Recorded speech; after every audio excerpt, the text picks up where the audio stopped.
ہر بندہ مرنے کے بعد اپنے رب کے سامنے کھڑا ہوگا. اللہ پوچھے گا کہ میں نے تمہیں زندگی دی تھی میرے بندے، تم کہاں گزار کر آئے اسے؟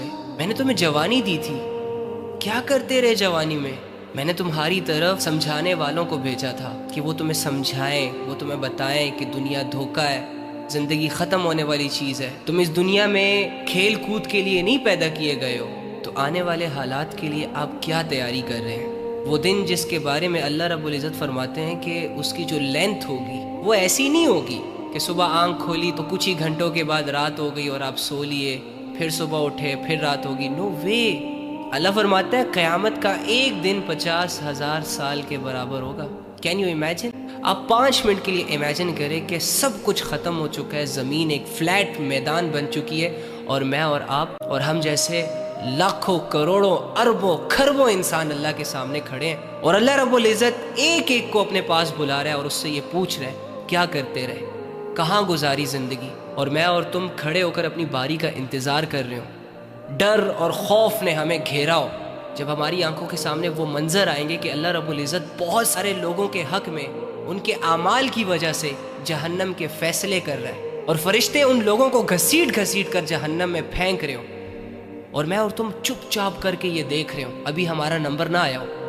تو کیا میرے اور تمہارے اعمال اس لائق ہیں کہ جب اللہ رب العزت مجھے اپنے سامنے کھڑا کرے گا اور مجھ سے یہ پوچھے گا کہ میرے بندے تم کیا کرتے رہے، تو کیا میں اپنے اعمال اللہ کے سامنے رکھ سکتا ہوں؟ جس طریقے سے میں اور تم اپنی زندگی گزار رہے ہیں، جو اعمال ہم کر رہے ہیں، کیا یہ اعمال ہم اللہ رب العزت کے سامنے رکھ سکتے ہیں؟ ہماری تو راتیں گھنونی، ہمارے تو دن دھوکے بازیوں میں گزرتے ہیں، زبان سے نکلنے والے الفاظ جھوٹے، دل میں پیدا ہونے والے خیالات گندے. اپنے ہی ہاتھوں سے ہم نے اپنی زندگیوں کو اندھیروں، گمراہیوں اور بے حیائیوں کے حوالے کر دیا. یار کیا ہم مریں گے نہیں؟ کیا ہم سب نے آب کوثر پیا ہوا ہے؟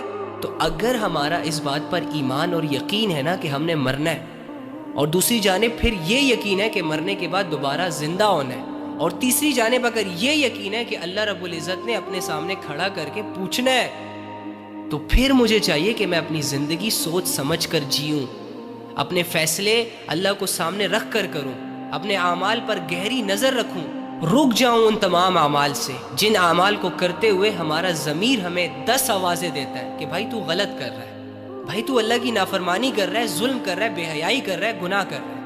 لیکن ہم اپنے ضمیر کو کتنے اچھے طریقے سے چپ کروا لیتے ہیں کہ کچھ نہیں ہوتا، کوئی بات نہیں، اسکوپ چل رہا ہے، دنیا کر رہی ہے، تم بھی کر لو، نہیں ہوگا کچھ، ایٹ ڈرنک اینڈ بی میری ڈوڈ، کچھ نہیں ہوگا.